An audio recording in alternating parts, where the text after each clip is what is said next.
guys, so welcome to our Mise-en-scene video. I'm Eliana. I'm Nadia. I'm Ryan. And today we're just going to be talking about mise-en-scene and connecting it to our film. So the first question is, what is mise-en-scene and why is it important? So mise-en-scene is basically the arrangement of scenery, so examples include props, costume, staging, the overall theatrical production of the film, as well as other things such as obviously lighting, actors and stuff like that. And it encompasses pretty much everything and allows the film to communicate the story to the audience, creating different meanings in its own way. It's important because it conveys the narrative and genre of a piece of film. When looking at the notes, simply looking at our colour palette, for example, it was bright with the shot colours, had the greys of England with the greenery from the park, and it kind of fits our comedic acting style, such as obviously Sarah Jane Vincent, our grandmother. She was very stereotypical and humorous, indicating our light-hearted intentions to the audience. So the second question is, what is iconography and how does this connect to mise-en-scene? So iconography is, by definition, the study and interpretation of images and symbols, portrayed as a form of a expression. For example, the actions that the characters carry out, such as the shopkeeper scanning the items and constantly being in the shop, reinforces the sense of solidarity in his job. We have the different contrasting characters enter the shop and meet him, whereas he simply stays there, unaware of what this cursed note has started. This is also more symbolism in the note itself, the idea of money being a social construct with bad connotations is a veil that many people hold and push off. Also, the idea that it controls us, which we're decided to show in a more humorous way. So the next question is, what were we trying to represent throughout set design and location?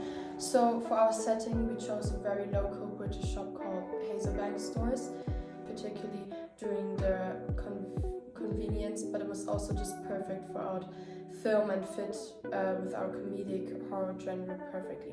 It represents a middle-class English setting of ordinary, mundane England, and we also were glad we had a sense of naturalism with the cars constantly pulling up to the busy shop whilst we were filming. It added authenticity to our piece in the very first opening. The set design was also very authentic. We had all of the cereal boxes which we provided ourselves just in case the shop didn't have enough. However, the visualization came from all of the contents that were already in the shop, showing this natural, mundane place where the grandma is casually shopping until she reaches her unexpected death. Okay, so there were some limitations to the shop. It was obviously quite small. However, the other options we looked at, such as the One Stop in Cranley, they just were even smaller than that. So we're glad that we ended up with the shop we did. We adapted to this limitation by using one of the larger cameras as minimally as possible and focusing on using the small rig while we were in there.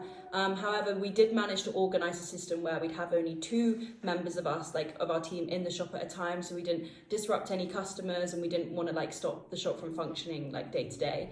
A massive help to our shoot was the manager at the time, John. He helped us when using the cashier and he was very patient throughout the whole process. He also gave our shopkeeper Ali one of the actual employee jackets with the Mise-en-scene Stores logo on, which kind of added to the authenticity even further.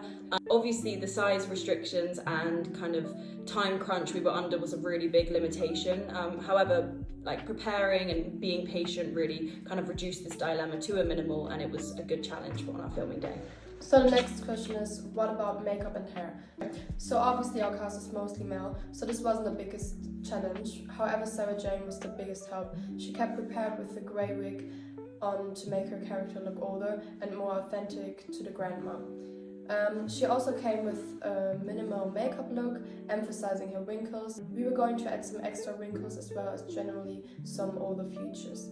However, once she arrived, we thought she'd done a good job herself and didn't want to waste time adding extras that weren't necessary.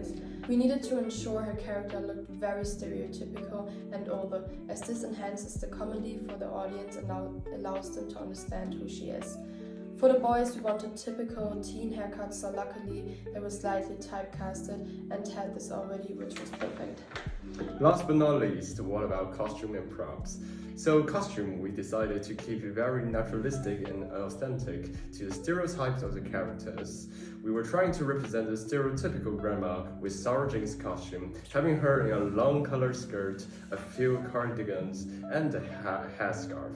With Ali's costume, the shopkeeper, we placed him in the actual shops, Hazel Bank stores, jacket making it very authentic and realistic.